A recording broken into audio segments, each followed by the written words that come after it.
Good morning, Trumptopia. You awake yet? Are you still hitting the snooze button?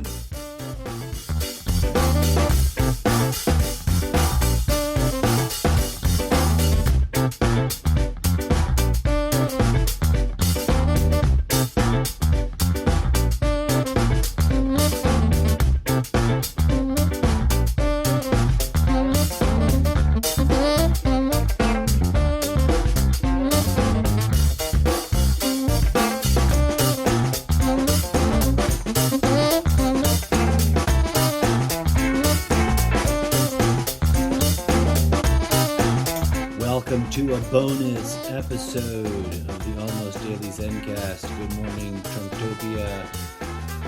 Hybrid talk show podcast hosted by yours truly, the incorrigible Mr. Zeppo.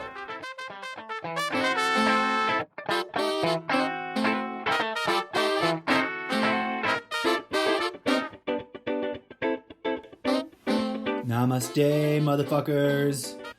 Welcome to another day in paradise, as they used to say. Where to start? Here's a fun tidbit you might have missed in the news. I only caught it because I scrolled through a bunch of headlines, and it's the one headline that's like, one of these doesn't quite fit in here. Everything else is like part of a theme and associated with stuff that sort of makes sense and is either about COVID or about politics or about, some of the normal things. And don't sue me for referencing this article, but in local news here in California, the online platform for KCRW, which is a local public radio station, brings to our attention that in the early months of pandemic lockdown time, over 100,000 new guns were bought in the state. Woe is me. Interesting. Put a pin in that. No offense to gun enthusiasts. I got nothing against guns themselves. And for clarity, this is my own personal opinion. I think we can continue to, and I'm trying to use my words wisely. I think we can continue to respect the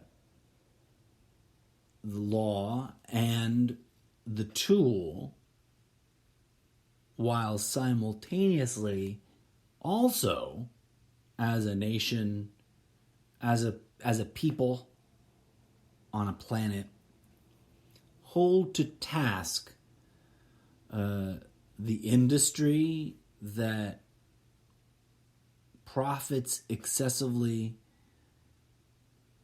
arguably to the point of profiteering, on these devices of mass murder.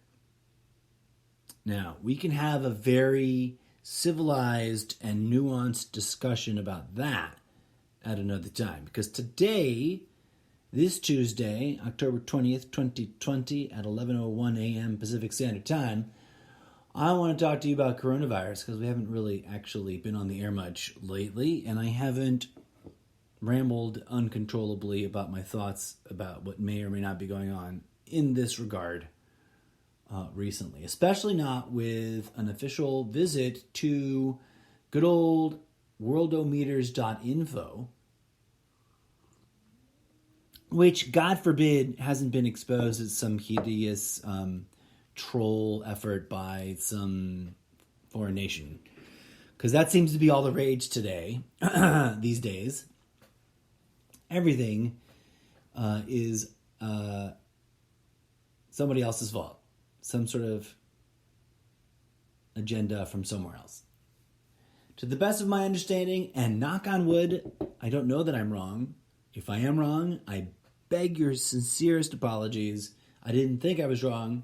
the time of utilizing this. And if I had, all the pipe dream things in the world come true, I could get, all the things super hyper vetted by other people multiple times before I brought it to the air. But and please, no one sue me for referencing this. They consider themselves and they put themselves out there as a information reference website.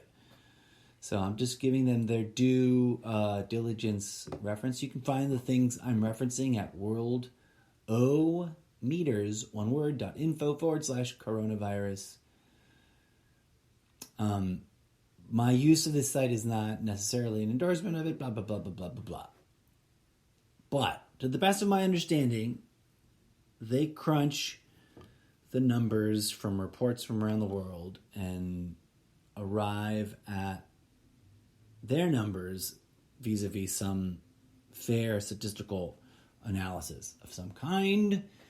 And no, I'm not going to pretend to know all the deep details of this. If this is some covert op, then, well, we're getting fucked. I don't think it is. I could be wrong. What do you know? People probably say that about me, and I swear to you, hand on whichever religious object or book you need me to for you to take me seriously. For you to take me seriously. Yeah, I phrased that right. I'm just me trying to create my own brand of fiction / intellectual property. And I'm not some covert agent for anything other than what might be called divinity in the form of Mother Earth. And I mean that sincerely and realistically. Like, I don't work for any other human person or institute as of this moment. Should someone come along and want to bankroll my show, I would be inclined to say yes, unless there's some scary, evildoer. And God forbid I get seduced by someone like that. I don't think that'll happen. I think all the right things will line up in the right way at the right time. But I digress. What the hell? Oh, yeah. All disclaimers aside, and for those who are relatively new to the show and may not be aware where I stand on this, even though I talk about this constantly, welcome to the show. Thanks for joining. Thanks for tuning in. Please feel free to jump around, as the show is sort of like web structured and meant, despite the timeline of when the commentary was made, it's all meant to interconnect. I am of the humble opinion that the thing we all casually refer to as Corona, the Rona, COVID-19, et al., the other things, including the not so pleasant ones that some people insist on using, is a real virus. Despite all the fear-mongering and counter-fear-mongering and claims and counterclaims about how it doesn't exist or it can't be isolated or it hasn't been photographed, I don't know that that is true. And I do know that people I know in real life have gotten really sick and died from the thing, and that it was different from the flu. And I also know, I can't remember right this hot second if I've ever phrased this sentence this way, and I don't want people to overblow it. I'm not making claims that I'm not making. But before 2020 even started, like leading up into New Year's, and thank gods, whichever gods are out there that deserve my thanks, at all of them, that I was feeling better and more normal and able to enjoy the final holiday of the year, which is my favorite. New Year's, I just adore it. And it's probably for the simple reasons that I just like to stay up all night, watch the sun come up no matter where I am in the world. And that's, like my one day to indulge in my insomnia on purpose and party and get to know people and celebrate a fresh start, as it were. And previous to that, and I don't mean to be an alarmist, and I'm not, but it could have just been a regular flu cold combo, but I was sick as a dog, sick in that way. Now, there's a lot of crazy arguments and talking points being flung around But I'm just going to stick to my personal real life experience. I can attest to you that since I did not study medicine, I've never sat in a laboratory and personally isolated anything. But I do know that year to year, season to season, over lifetimes of experience, when I am in close physical contact with people that are clearly exhibiting known repeated symptomology commonly referred to as a cold and or the flu for the various causalities, the likelihood of me going and getting sick also and expressing the same similar cycles of symptomology, which vary by strain, et cetera, in other words, that there's various expressions of the symptomology, goes through the roof, like the likelihood. And I'm not a statistician, right? I'm not going to pretend to have statistical numbers for you on the fly. I don't even care about those in argument. I'm just talking about real lived experience. And that millions of people have had this real lived experience. If you really were to take a serious and focused survey that surveyed millions, not 1,004. Although I guess the 1,000, 2,000 mark will get you enough people to get a decent number too, I suppose. I guess that's the way they're supposed to work. And so it's supposed to be a statistically meaningful pool of enough people. I don't know. I would want more in my surveys if I were a pollster, but I'm not, so I digress. That's just the way it works, right? And on the years where I minimize my exposure to individuals and or groups of people that are expelling those symptomologies and or reasonably could be identified as shedding the viruses, whichever viruses they may be shedding, because I have indeed, and let me tell you, there's a lot of poo-pooing about asymptomatic carriers right now. Like, that's not new, folks. Lots of people going, oh, they just made that up suddenly out of nowhere. No, it's not new. That statement depends on an individual's not knowing that asymptomatic carrying has been known and not wildly freaked out about for some time. Because I most certainly know from real life experience that I have, encountered individuals that then days later were sick, and me, myself, days later in sort of a reasonable, like, delayed, it takes a while for it all to build and then express itself kind of way, have then been sick in the way that, fuck, that shit's certainly going around. And I was there with people that then also reported, it has happened to me and I've been aware of it. And I know that there's X percentage of Trumptopians out there that will knee-jerk blindly react to any such statement as you've been lied to your whole life, you're parroting talking points, you're being a sheeple. But I swear to you, on whatever you want me to swear on, that I'm speaking to you honestly and sincerely from my own lived experience. And I think for many people this is perfectly sane and rational sounding, right? Because they too have lived those experiences. And perhaps some people are uniquely blessed that they never get sick. And others are just uniquely blessed that they are never exposed for whatever reason. But as Snoop Dogg posted early on in 2020, racism and COVID have this in common, to paraphrase. People who never are exposed to them tend not to believe in them. And I think that holds some glimmering, shining bit of truthiness.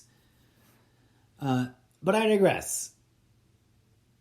This website, for those of you who are curious what the fuck I was starting to talk about over there a minute ago, presents a list, a rankable list and sets of lists, right? Like I can click through USA and go by state, which I've done before,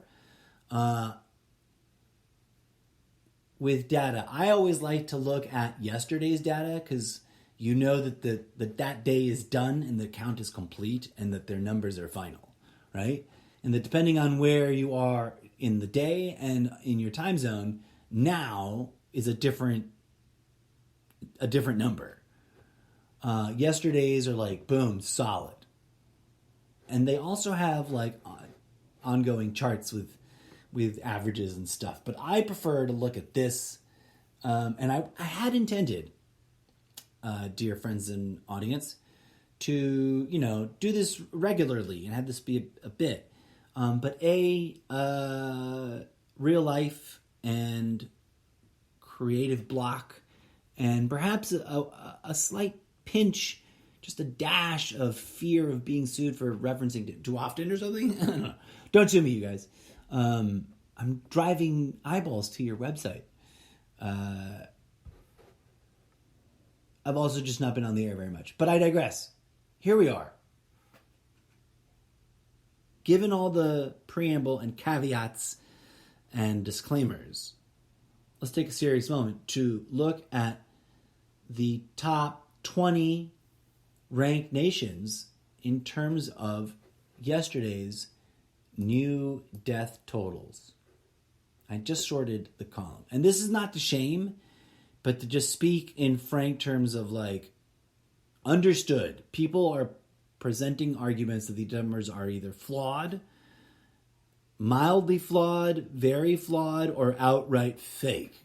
And as I've stipulated in the past, and will stipulate again in the future, I'm sure, I try to take the most organic middle path, threading the needle of, yes, these numbers might be, there is probably error and instances of corruption of reporting all around the world and at different times at different places. But if we were to consider them averages, like sincere, earnest attempts at closest to fact averages, right? Give benefit of the doubt. To be quite honest, because I don't want this to be underestimated or overblown, if I'm leaning towards a sort of secondary point, is that in all honesty, the numbers are probably underreported. Whatever flaws, whatever false positives, whatever false negatives, I think that if we regulate for that and give it the benefit of the doubt and calculate also for the sheer fact that, especially in the United States of America, we're under testing, which means we're under reporting. And there's all kinds of counterintuitive, psychologically manipulative content out there. Who knows where the fuck it's coming from? I don't pretend to know, but I just see it on both sides of the wedge issue, pushing people towards irrational argument. So call that out every opportunity that I get. That we have to set aside some of these blanket statements and hope for the best. But in all earnestness, to the best of my ability to discern, and based on real life accounts from people I really know, people are getting sick in a weird new way, and it's different, and it's gnarlier, and it's a slow burn threat, not a fucking explosion movie with helicopters level threat, right? It isn't alien invasions or zombies. And yes, there's hyperbolic fear-mongering in all directions on all sides about it, coming from all kinds of sources. And we must ring a bell of clarity and also take Mother Nature seriously.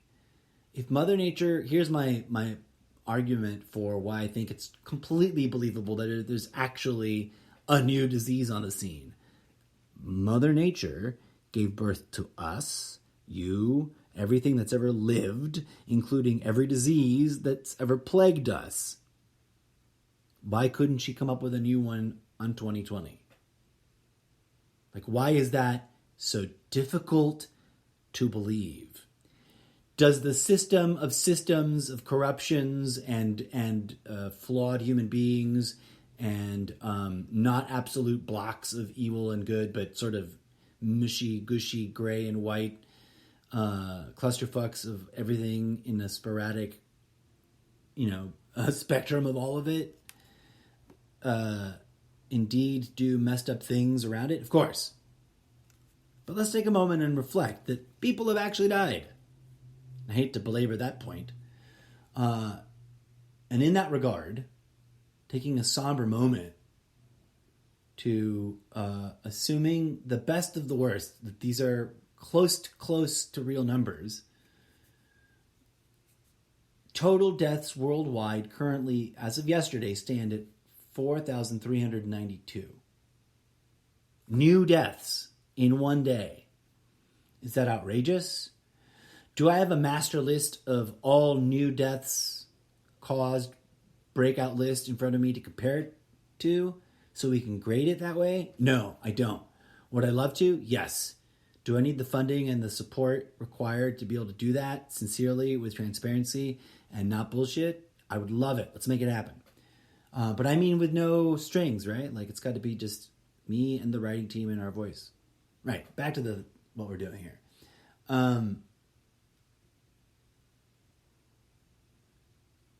Now, back to this number and this point. Presuming that that's close, that we are at 4,000 plus in one day deaths caused by this specific cause, the reason it's a tragedy, the reason it's a debacle, the reason it's an outrage is because in an all sort of baseline world of things that are real and not hyperbole and not fear-mongering, those were all arguably preventable deaths, if not all, the vast majority of them. Yes, even amongst those elder in years and even amongst those with pre-existing conditions, preventable.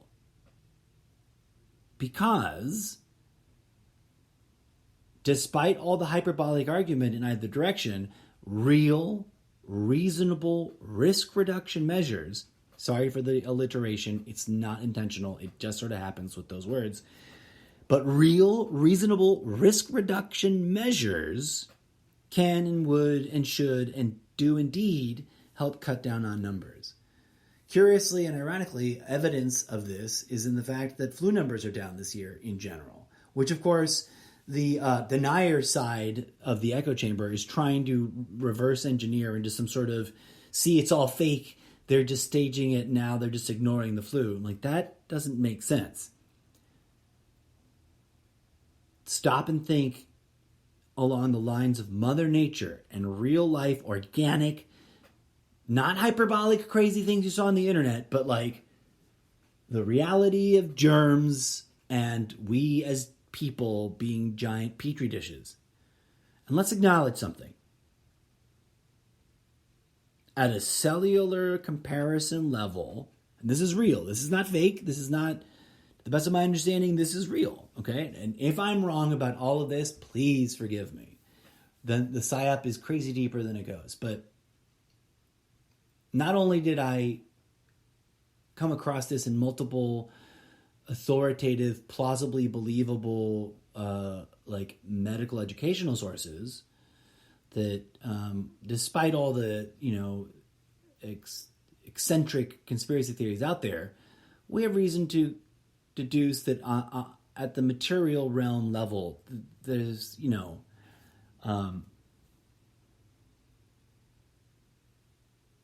reasonable case for taking as legitimate information. At the cellular comparison level, the human being, in terms of like if we were to take me or you or whoever, and I don't mean this in a literal sense because this would be rude, right? But if we were to take a person and sort of just like make all the cells sort themselves out into piles of cells that are 100% human and cells that are other things other than human, there would be larger piles of cells that are little microbiotic, microcellular creatures that are not human, that coexist and co-live and cohabitate inside our corporeal being when organized in the structure that it is organized. We are a platform for life. The universe is a fractal. Fractals repeat themselves in fractal loops of recursion or spiral arms of recursion. If we are a platform for life, Earth is we are a living platform for life. Ergo, given the web of interconnectedness that is a real legitimate thing in the universe, you can go measure it, verify it, it's there. Go look at the family branching tree of all genomes. It's reasonable to say, by an extension of fractal logic, that Mother Nature, that which we call reality, the platform we call planet Earth, is also a living platform for life. Thus, having said all that, it's absolutely absurd, foolish, and irresponsible to blindly endorse any dismissive theory that misleads one to ignore the whole thing as a hoax. As I've said before, and I'll say again, forgive me for getting repetitious and tedious with any of the handy-dandy sayings I like to repeat, but, human nature and all. But the greatest hoax ever pulled is convincing people, tricking people into dismissing anything and everything they disagree with, don't like, can't accept as a hoax. Dismissive hoax culture thinking, like, how there's all this debate and discussion and argument over cancel culture? May I introduce into the lexicon, like, hoax culture. Like, hoax culture. Everything's a hoax culture. It's unsustainable. You go batshit crazy. Don't do it. And there is a thread and a through line we can find that's reasonable, tangible, and rooted in reality as we can observe it and as we can, extrapolate from our observations. That having been said, it's a fun, interesting, curious fact that the United States of America is currently number 3. It was, at prior times of visiting this site, number 1. It's number 3 in the world for new deaths. And it's a good thing to see that this number has indeed recently, over time, gone down. But as some of the media outlets out there like to remind everyone, and I think this is true, right? I don't think that they're bullshitting about this. I could be wrong. I hope I'm not, in a weird, fucked up way. I don't wish death upon anybody. Let that be clear, friends. But I do think that it is true that the death numbers are a lagging indicator. But as of yesterday, there were 442 new COVID-attributed deaths. And I know all the arguments. And we can do a whole special episode picking them apart, as it were. But one of the things that I hold as sort of self-evident and real is that despite the arguments, despite the claims, despite the conspiracy theories, which are curiously riddled with neuro-linguistic programming, which is a big red flag in my book, as presented by the chorus of voices around the world presenting what is, on the face of it, being presented as factual numbers, they are ebbing and flowing in a way that makes sense to me and my basic general, self-admittedly limited understanding of how biology and disease vectors would operate and the rhythms, how those rhythms would express themselves or how the rhythms are being expressed. For example, should that not make sense? Oh, well, I'll dive into an example after a brief musical interlude. As always, thank you for tolerating my quixotic and delirious way of presenting this show. And now for your listening enjoyment, Berlin Electronica 101 Remix Internal Changes, DJ Z, Starting Over, volume something or another. The volume number always gets cut off here on the presentation. I always make up the volume number. It's probably not the actual volume number of the file. Nevertheless, let's spin the turntable, metaphorically speaking.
The second wave is coming.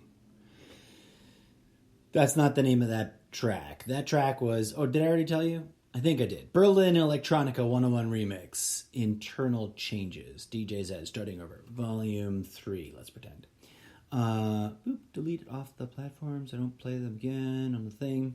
For those of you curious, I create those little bits of electronic loop-de-loop remixes of music using an app on the iPad called Remix Live.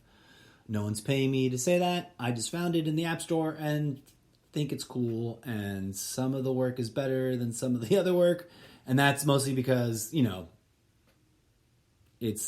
didn't compose the music and or the beats, but that's the next phase. Like, I'm trying to learn how to compose at that level so that I can make my own ingredients to mix with other things, and that's going a little bit slower than anticipated. But I digress.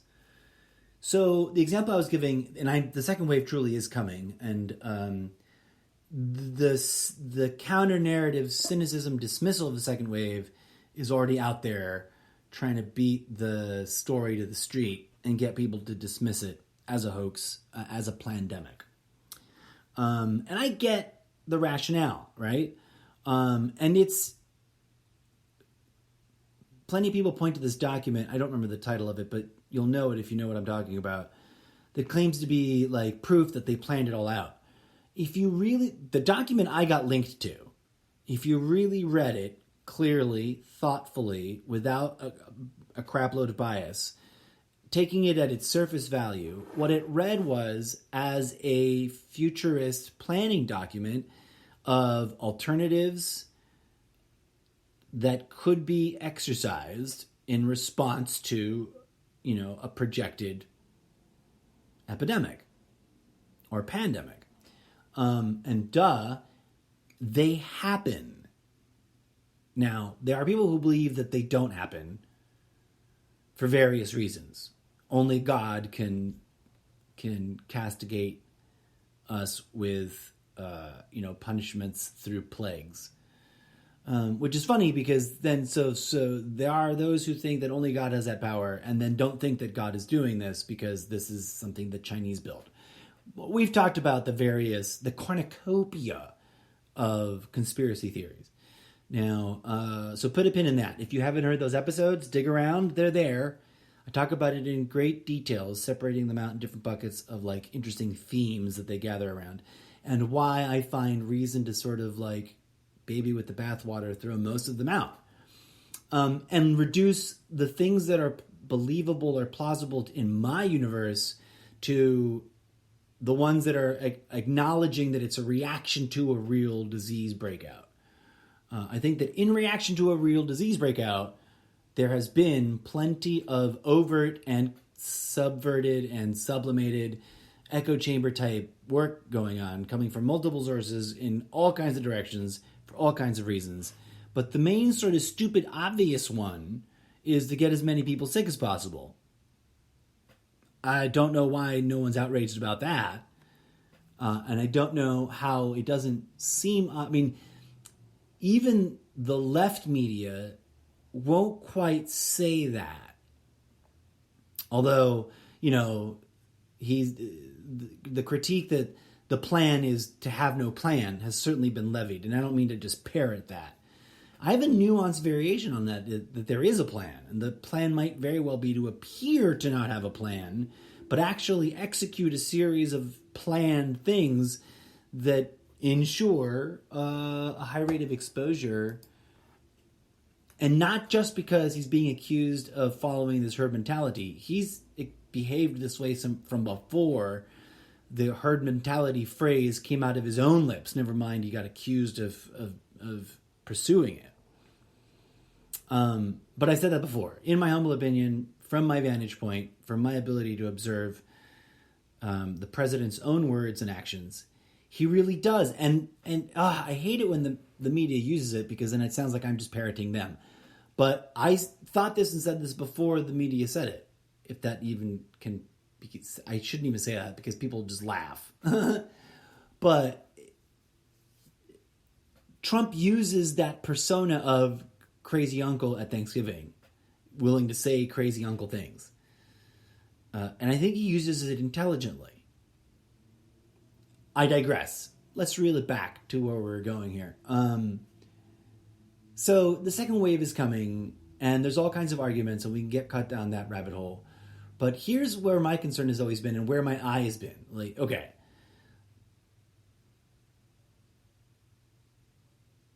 I don't have a reason to reject the model as presented in terms of the description of how the virus vectors, how the contagion vectors and is passed from people to people, and then builds in the body, and sheds preemptive of symptomology, and then expresses symptomology that has a wide array of variants. I find that really plausible. My basic now people will be like, "Oh, you're just a brainwashed fucking product of the." Perhaps also I've gotten sick enough times and avoided getting sick enough times, and have tested practical reality enough to know that, like, yeah, whatever it is, we'll call it a virus, is indeed communicated between people. And I have personally directly witnessed receiving the communication of that vectoring agent that we'll call a virus, and expressing similar but different symptomology from those that I think highly likely gave it to me, because they're the people that I interacted with directly, and approaching intimately, right? Like, near intimate contact, being in someone's personal space, is enough to vector communicable disease. And to think that that's a hoax is to be drunk on the Kool-Aid, friends, because real life experience says otherwise.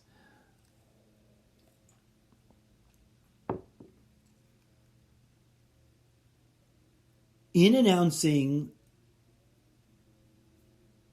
this new virus, this novel virus that falls into a family of viri, many things were done in ways that could be categorized as either earnest mistakes, ignorant mistakes, calculated mistakes, and or outright corruption. Was there a master plan? I don't think anything is an absolute yes or an absolute no. Did various people with various interests have various ideas ready to throw into motion? Yeah, probably. No doubt. I don't have to be a fucking conspiracy theorist to figure that one out. Right? Like, you can be a plain old ordinary human being with a vested interest in the greater good and a love of country and of neighbor and of community and of all other human beings and go, hey, there's a certain amount of corruption, and incompetence abets that corruption, and together they do an array of things that we really would be better off without. And to that end, not wanting to comment much on the rest of the world, because notably, okay, I did want to zoom back to this, right? So we opened this segment with, before taking a little break, on new deaths per day. And 442 is not the worst.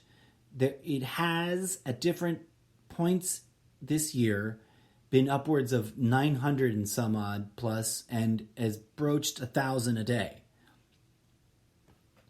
And is that horrible enough to be a little bit of alarmist about, and a little bit of like, hey, we should take some reasonably, risk reduction measures about?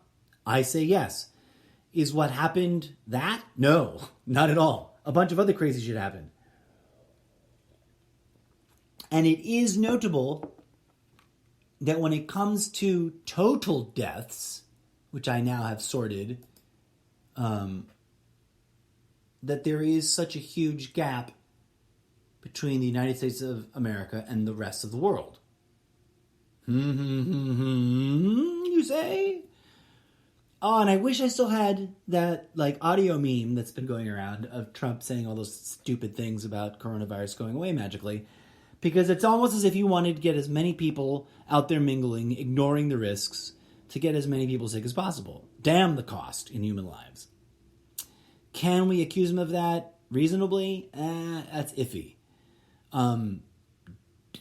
Was there a concerted effort to strip healthcare? Is an ongoing and concerted effort to strip America of healthcare? Yes. Did he downplay the severity of it? Yes. Did he lead people inaccurately to believe extremely fringy theories about how innocuous it is when it is, in fact, slightly less innocuous than presented in those theories? Yes. I mean, but can we attribute intent? No. But is the United States currently mourning 225,000 plus deaths? Absolutely. Will history go back and review all of that and audit it for authenticity and clarity and transparency? And will that number change? Probably. Should we all be batshit losing each other in fighting over it, over designed wedge issues? No. People point to Sweden, and I wrote this note a while back, and I don't have it up, but I remember it vividly right now, and I think it's appropriate here. People often point to Sweden in the like COVID denier camp as proof that either nothing's going on, which it doesn't actually hold up. If you look at what's at the numbers and what actually was going on in Sweden, it doesn't hold up. Or as argument for overreach. And there it does sort of seem to hold up until you look deeply.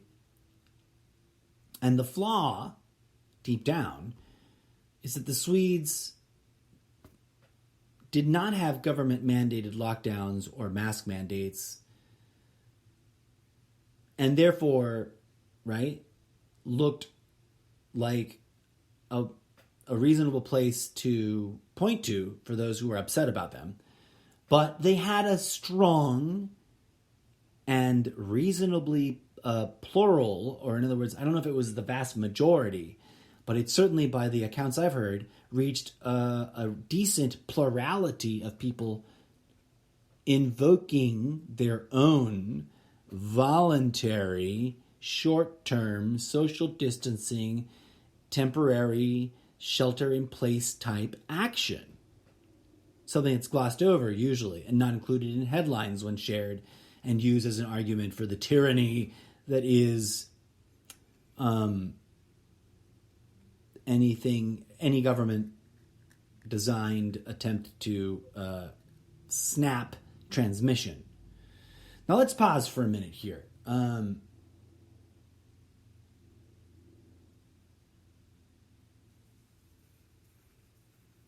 Is that a massive, epic, huge, crazy amount of people dead in 1 year? Some people would say no. Others would say yes. I'm right in the middle. And I think here's the catch 22, and this cuts both ways, so it's like a catch 48 or 69. 69 is funnier, but it's also kind of dirty, which is sort of not in fashion right now. So, and 44 would be the literal doubling. But the alarmists that were alarmisting and psyoping and parroting the psyop about tyranny were saying, look at the exaggeration, there aren't people falling over dead in the streets, etc., etc. Some of those claims individually kind of make a lot of sense. Like, did China exaggerate? What was with those weird pictures of people supposedly dead in the streets? Were they really dead in the streets? Was it fake? Was it not faked? What happened? And yes, I don't think that there have not been many reports of people dead in the streets in the United States. And I can only really speak to that, right? I can't travel the world to do my show yet, knock on wood. Keep my fingers crossed. Put it on the manifesting board. And even under such dire conditions, I think I would with one of those, like, total head enclosure bubble suits. A little bit sarcastically, but also a little bit like, what the fuck? Why risk it? And we can drill down into USA state by state in a hot minute, but just look, although Brazil and India are also in the hundreds of thousands, they have not broached 200,000, but Brazil and India are two countries where this kind of thing was also, it just took a lot of social upheaval and discussion and debate and arguing and not agreeing. And Brazil has a president, much like our own here in Trumptopia, that brazenly denied and downplayed it in various ways at multiple occasions. And I think ultimately also got sick with it, yes? I don't know, and I don't have any, I'm not going to look it up right this hot second. Maybe it wasn't him, maybe it was someone near him, I believe.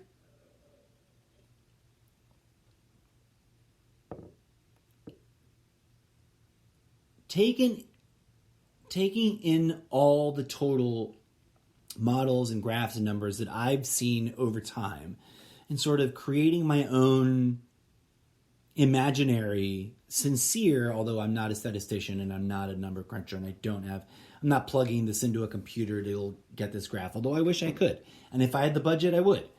But I'm going to, pretend that I can eyeball it and say that I believe the realist graph, if looked at, would show, for the United States, would show that the very first peak to which everyone in the United States reacted and counter-reacted quite strongly was strong and brutal and kind of intense.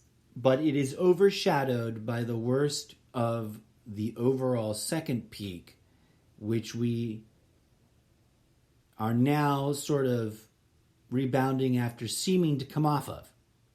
And I'm not going to talk about in waves, because I'm talking about peaks. Because I think that was all one wave that had multiple peaks in it. And that we are now going to go through a little mini roller coaster ride of peaking up in mini peaks and valleys in a second mega wave that's going to last between now and March of next year. And then it's going to mellow out again. And if we're stupid, if we're truly, profoundly, willfully, self-underminingly stubborn enough as a nation to re-elect Trump and proceed as we have been proceeding, the third wave is going to kick our ass in a way that will end all the debate about the conspiracy theories, tragically. And personally, I don't have to sit locked up in my house for that long, quite frankly. But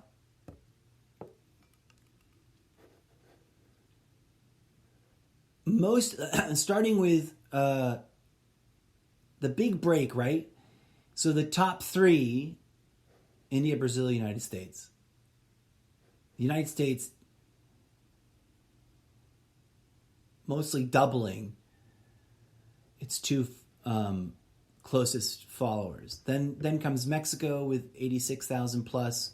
The UK with a huge drop in half, 43,000 plus. Italy, which is currently reporting a new alarming spike, is way down there in 36,000 plus. Now, yes, the United States is a lot bigger, and proportionality, and blah, blah, blah, blah, blah. Let's rewind. All of this, the vast majority of this was severely preventable, in my humble opinion. From the very beginning, from the very get-go,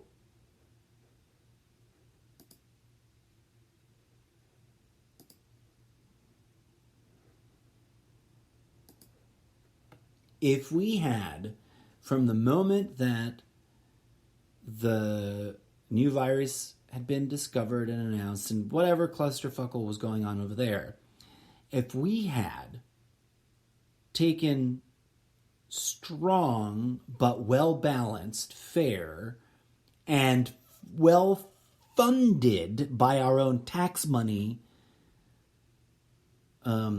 public measures to work from home, right? And people who work from home and continue earning a salary don't need a lot of financial aid. But everybody who can't work from home and can continue earning a salary deserves, at that point, quite honestly, in my humble opinion, for example, theoretically, if I had been on some board of advisors, I'd be the one championing this idea to whoever making the decision and rolling out the plan. That everybody under X earning limit, and especially those in sectors, regardless of whatever they were earning yearly, that had to totally shut down per government request, should get a universal living wage for the duration of the organized efforts to snap the chain of transmission.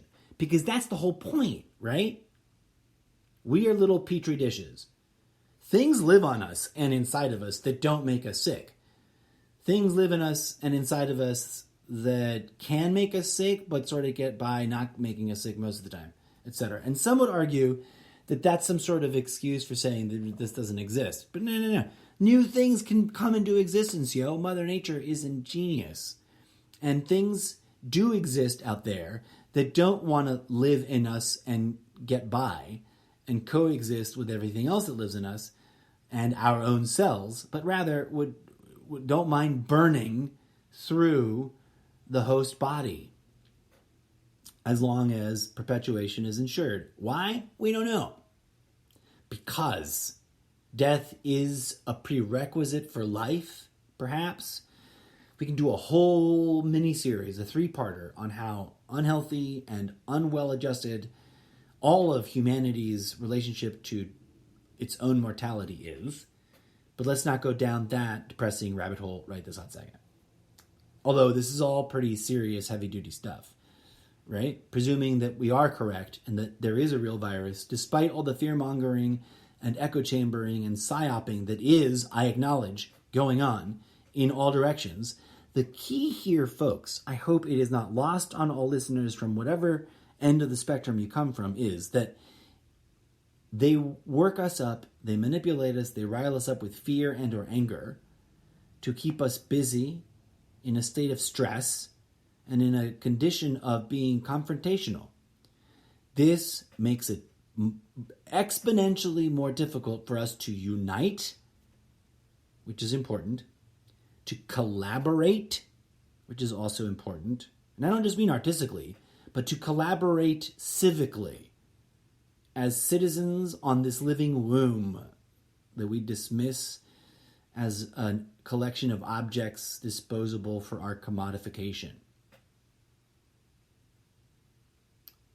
And it makes this wedgification of all issues, because what issue has escaped wedgification? There's even a meme about it, right? To prove, or despite the fact that everyone on the internet will argue about anything, here is a picture of a stick. And then obviously, comically, people pursue arguments. Or of a potato. There's variants, right? You've seen them. We are capable, dear fellow human beings,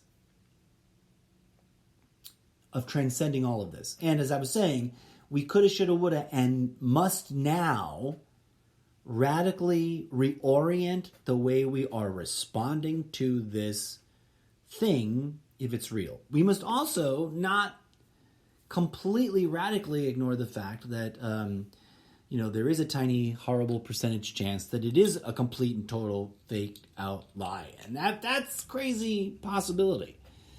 But we have to also not endanger people's lives by blindly believing propaganda.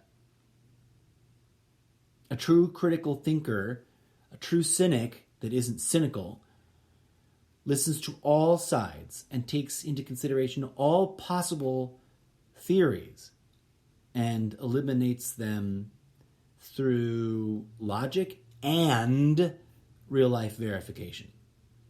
And when it comes to real-life verification, despite the denier's claims, I personally have known too many people who have been personally sick, or whole families that were sick, and people who passed away. And to that end, well, as depressing as it is, I want to also visit the state-by-state numbers, right? I think I have it sorted by new cases. New cases right now. The USA grand total. Oh, I want to click on yesterday. Yesterday, new cases. Yesterday's total new cases, 57,327.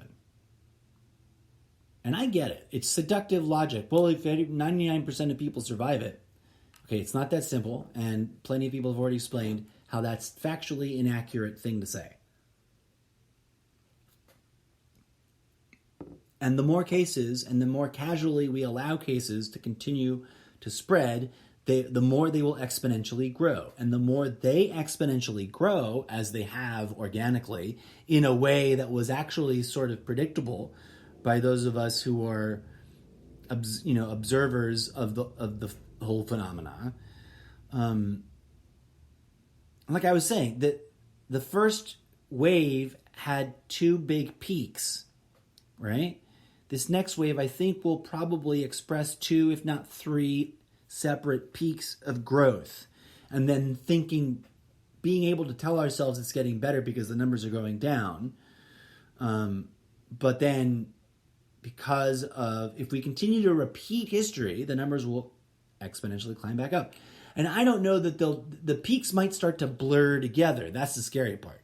The third wave might really be, three peaks that merge together. But let's take a quick rundown. 57,327 new cases as of yesterday.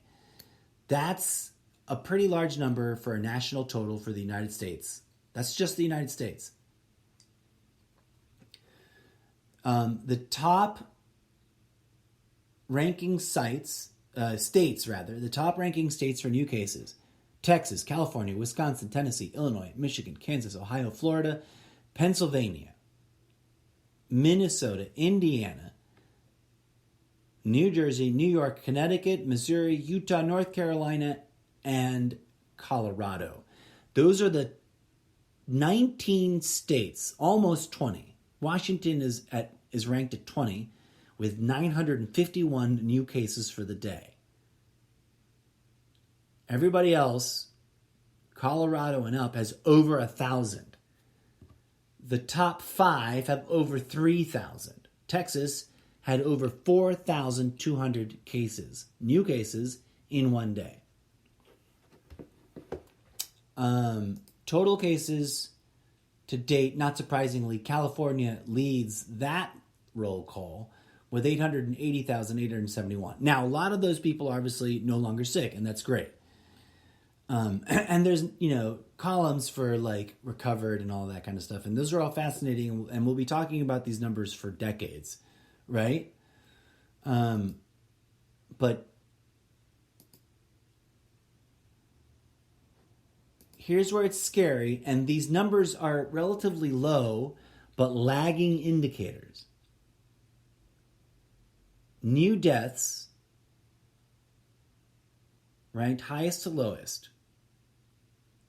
Still, just yesterday, there was a total of 442 new deaths yesterday.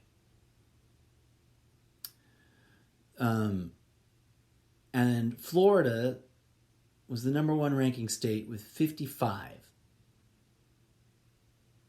The 20th state was Kentucky with only 9, thank God.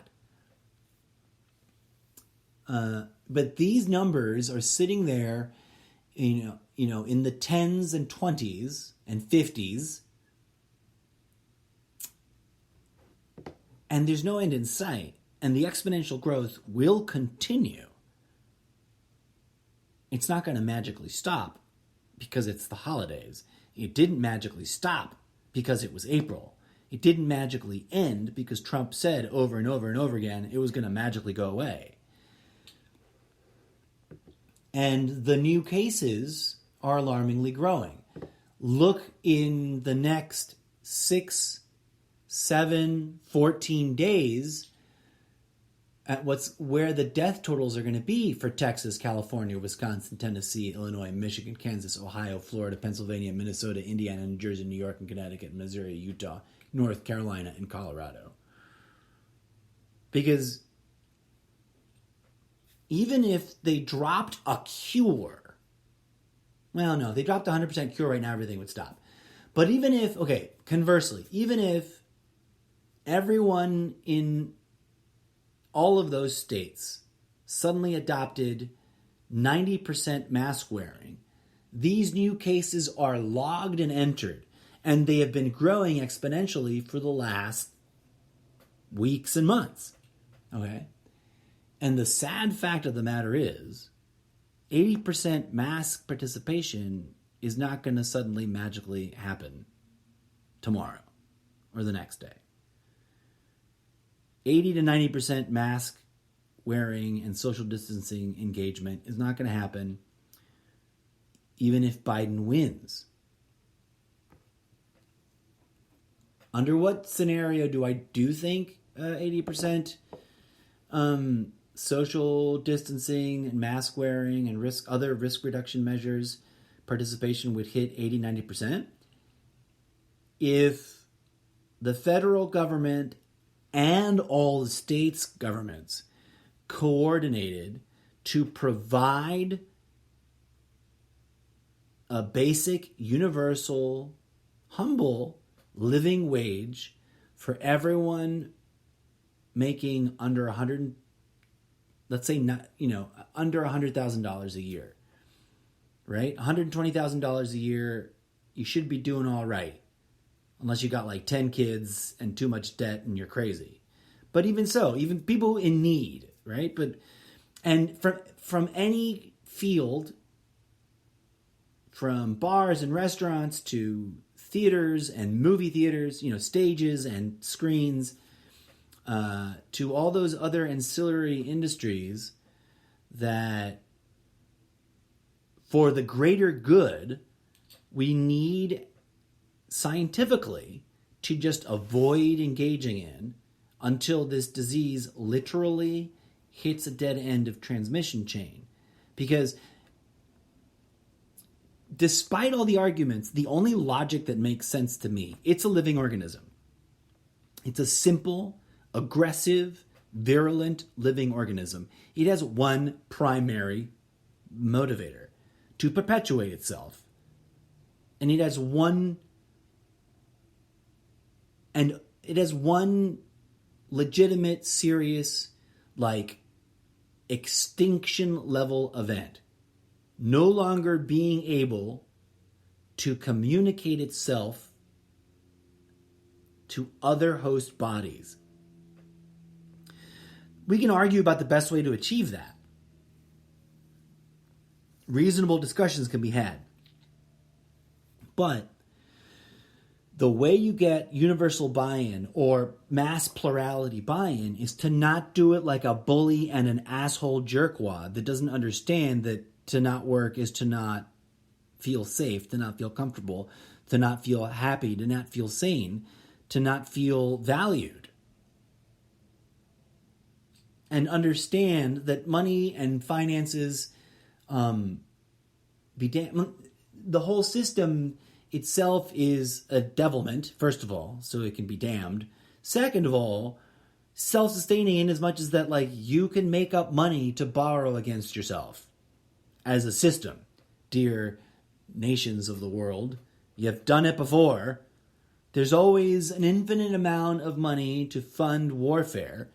You can splurge a little and fund the sustaining of people's livelihoods for the duration of so that they feel comfortable and safe. And it's like, okay, you're paying me to take a break and a vacation from my job and to avoid some of the fun social things that I enjoy doing in a controlled, well-organized, not annoying, not corruption-filled, not disorganized, not fear-mongering, not life-threatening way.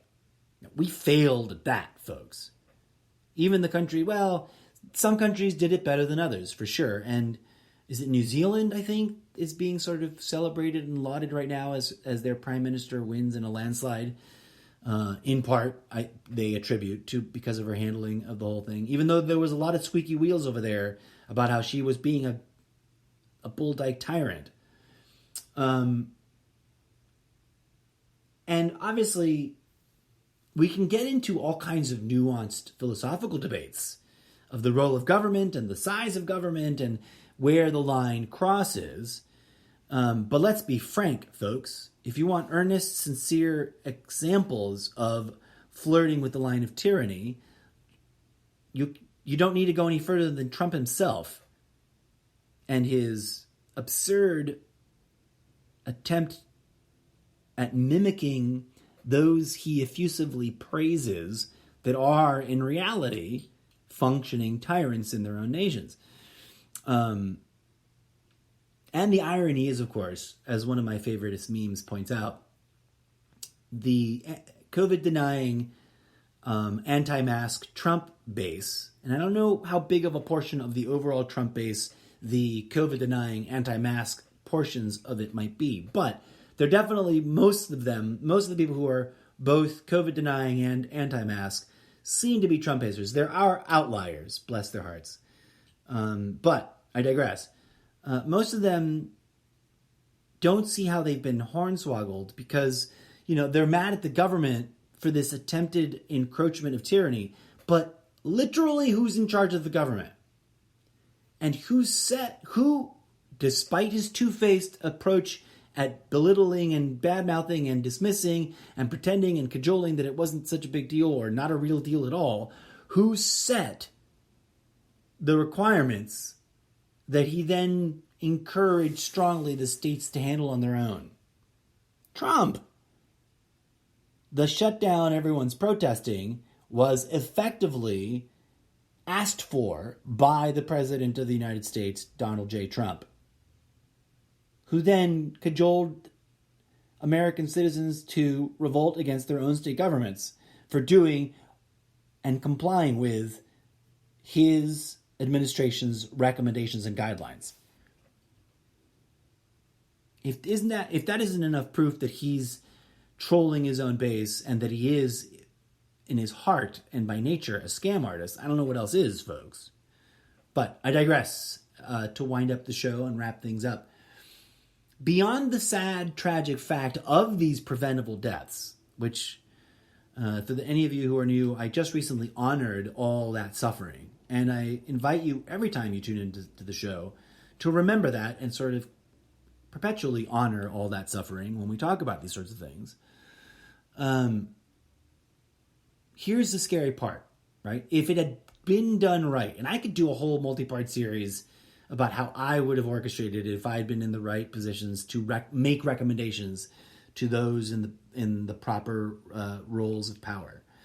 But if we had just funded the layoffs appropriately, and no, that doesn't mean I'm a fucking socialist, and that doesn't mean we would have converted America into socialism. It just means, like other developed nations that take care of their citizens, we would have taken care of their citizens in a time of emergency when taking a hit for the team, as it were, making a sacrifice that the government is encouraging us to make. That's reasonable. That's not tyranny. But that's not what happened, is it? And that we can indeed lay at the feet of the entire Trump administration, if I may be so bold as to say. And the challenge is, of course, will any of the alternatives, because I want to do an episode soon about how many people are actually running for president, because the number is comedy gold, especially after the last couple of years of comedy gold cartoon clown cars full of people running for president, because it's sort of the opposite. Anyways, we'll talk about that soon. Behind all of this tragic data, presuming that, you know, all the presumptions that I've made and bells and whistles of disclaimers and caveats that I've posited, and processing all of that pain is real. Those are real people's lives, no matter how you might diminish or tarnish them in an attempt to deny the value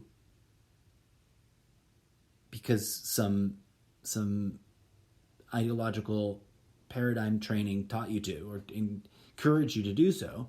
And here's the extra edge of the double-edged sword. If we do nothing and change nothing and don't take it any more seriously, then of course it's going to get worse. Because, like I was saying, disease have this one driving thing.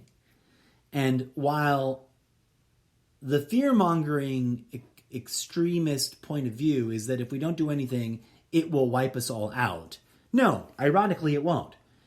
If it's a really good evolver, as if we're going to attribute any sort of quality to nature's nature, is that all things that are nature, that are naturally alive, that are given birth to by Gaia, evolve. Do they not? And generally speaking, the smaller they are, the faster they adapt and evolve to their environments because they have to. If this thing evolves and adapts, it'll eventually find some equilibrium where, you know, it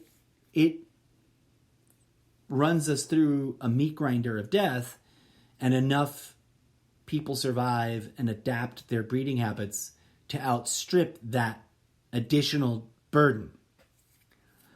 We've got a running head start, folks. Let's be frank with ourselves about that, right? As we sign off the show. We are way out of alignment with... We've out-evolved ourselves. We can do a whole episode series about that. How we've displaced ourselves from what could effectively be called any kind of functioning, working, natural order of things. Tragically, when people have in the past, historically, especially men of power, have said the natural order of things, they're not usually talking about the actual natural order of things. They're talking about some grotesque, invented in the mind, ego-driven order of things. But I digress. It's ridiculous. Some of these arguments that people are trying to make, that I see, that I come across, are kind of ridiculous. But they seem to be working enough to keep fanning the flames of doubt and hoaxism thinking. But this seems to be a very real disease that is growing in its veracity to churn people through its treadmill of flirting with death and or possibly dying. And while, yes, hooray, remdesivir and some of the other newly online, not quite remedies, there's still no cure. And there's all the discussion that needs to be had about the potential vaccines as they are slowly creeping forward at a, hyperbolically warp speed towards not making any of Trump's promised dates, which is comedy gold in and of itself. But whose fault is that, right? Put a pin in that, friends, for a future episode. The evidence shows, and it's hard, I know that there's all this counter-argument, and I over-respond to it in my own commentary. But the evidence that I can take seriously shows that thoughtful, intelligent use of masks, and that includes not wearing the same dirty, dingy mask over and over again all day long, every day, like a moron. And that also includes not being an irresponsible asshole jerkwad dick to Mother Earth and throwing gross, overused masks away on the floor, thank you very much, so that they end up in our rivers and our waters, etc., which is already happening, apparently. Or there's already an alarmist campaign to alarmistly warn us about that already happening. When worn appropriately and replaced and thrown out at a reasonable rate, and all other reasonable distancing measures are taken, the only way to really truly end, to me it is reasonable. I don't think that it is a lie or a hoax to think that the combination of therapeutics, a vaccine that isn't toxic waste, junk to kill us all, one hopes, right? Like, one must actually verify that it isn't. And I do have a problem with the industry, by the way. I'm not a blind faith taker of vaccines. I also am not just a blind faith wholesale rejecter of the entire thing. I think there's a nuanced place in the middle where we can find a common ground to re-engineer the whole way that whole thing works.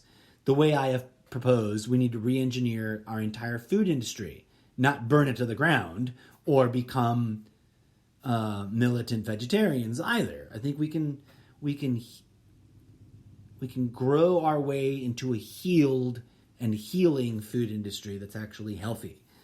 And I apply that to all of the toxic problems in the world.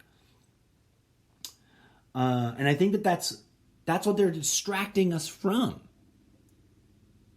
if I may be so bold as to say, with all of the engineered content that pits us against one another. Because as these numbers climb, and will climb, I think, a little bit more aggressively, because it indeed will be the winter season up here up north. And all the caveats that are reasonable, real-life science, although, vigilant always for corruption, must stay that way, vigilant always for corruption. There's no reason to throw out all the science in one lump sum. In summation and conclusion, dear friends, be advised. And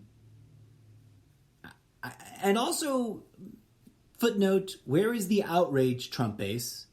Trump has literally gone from it's a total lie and slippery slope transitioned you into, aren't you proud of me? I worked with the big pharma to rush a vaccine for this disease that I told you was a lie. Where's the outrage, Trump base? That should be enough for you to fucking pinch your nose, walk away, and vote for somebody else. Biden or third party. And full circle, back to my whole point. From earlier today in a previous segment, right? Like, is the system screwy? Yeah. Is it a little bit fucked up? Yeah. Is it a little bit broken? Yeah.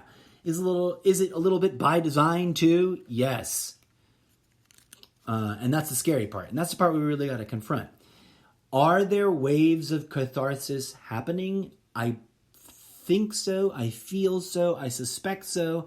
My senses and my faculties seem to indicate evidence is out there for that, and I want to help bring it about. Because I think we can have some catharsis around our relationship with virulent biology and just nature in general. Because, as I have rambled about in other episodes, Mother Nature is not an inert object. Mother Nature is an active, reactive, aggressive, evolutionary system of systems, all of which are living. And we shouldn't underestimate it and its power to destroy us. Because that's the frightening, horrible truth that we're all deeply spiritually traumatized about. And instead of healing ourselves and getting right with the universe and with spirit and with mother and with father and with all the ways we might personify those energies and those consciousness beings, we've strayed deeper and deeper down this toxic waste poop hole. I don't even want to give it rabbit hole, right? It's like this shithole that we're going down of self-destruction. And nature will help that along. Bless its heart. Okay, gonna wrap up the show, but stay tuned for more, folks, because I've got so much on my mind, friends. Not the least of which is this election we're barreling towards, and that asteroid that's barreling towards us. But for now, take a deep breath, take a few minutes to purge your mind. Thank you for joining me in the exercise of contemplating these crazy ideas. Now go and think critically for yourself after a few moments of meditation and self-healing. And until next time, may peace, love, and grooviness blossom in your hearts. And remember, folks, if the disease is real, then we can beat it. Like I was saying, to wrap things up and not leave it dangling, I think that if we get a reasonably not toxic, not mandatory, voluntary offering of therapeutics and of a vaccine and of social distancing and of mask wearing, because if you think about it, in another context, the anti-vaxxers would reasonably become pro-maskers if they had been approached with the idea as a real tool that renders vaccines no longer necessarily mandatory. Because if we get a nice mix, and here's my honest truth, real life, based on my lifetime of experience, I think that if we combine those key ingredients, including a healthy, not crazy socialist takeover, but like, hey, this is America banding together to make this less painful than it could be. Funding of the lowest of the low, to give them an incentive to invest in themselves. Give people money and they will build their entrepreneurship. America is supposed to be about entrepreneurship, right? How can you be an entrepreneur if you don't have investment? It's got make some guidelines about it, but don't make it too heavy-handed, etc. With a safe and clean vaccine that is not mandatory, with the I don't want to be vaccinated, but I will participate in mask wearing and disinfection and maybe a little bit of, I know it sounds cartoony and crazy and a little bit crazy, but wearing of, protecting the weak and wearing of protective gear in social circumstances when we cannot verify that everyone is 100% healthy. That isn't tyranny, especially if it's temporary, and especially if you give people just enough financial incentive to not suffer through it. Is that too much to ask? I'll leave it to you folks to think it through. Don't blind faith me on it. But I think if we had that, we could truly end the transmission chain and heal everyone that's sick, and then get to the really serious, important, and much overlooked work of uniting to do that at the spiritual level. Because spiritually, we need to fight off all the toxic grossness that's been plaguing us for quite some time.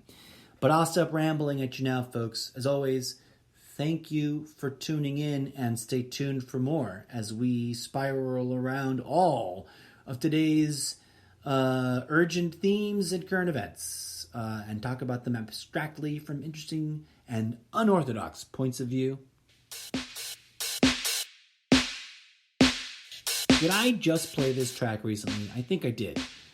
Let's take a take two on the outgoing music. Oh, I recently just played this track also, but I like it better. So, boom. I'm going to play you out with this one.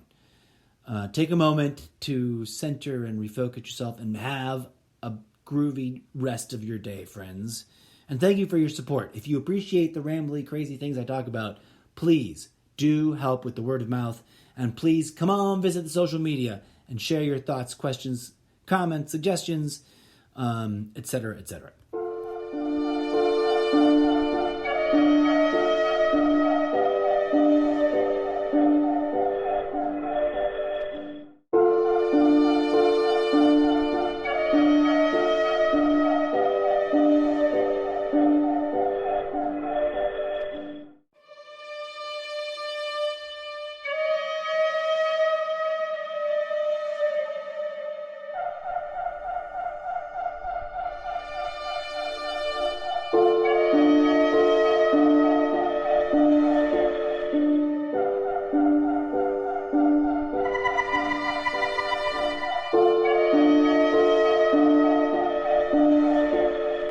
As we reach the epicenter of spooky season, stay tuned for my controversial commentary on Halloween.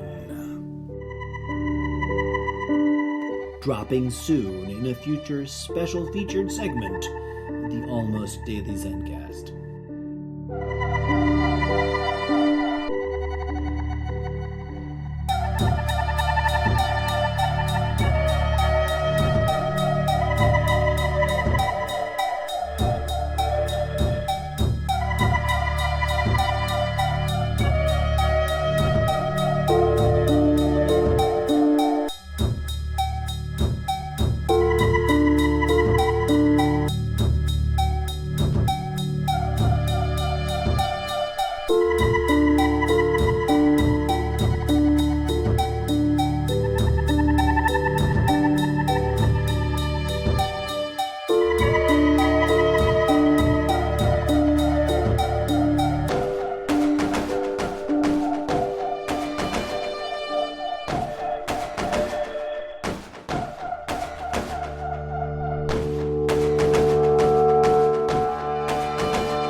All segments of the Almost Daily ZenCasts are special audio podcast productions of CTAG Studios, a totally fictional collaborative theater artist production studio set in the imagination of my mind.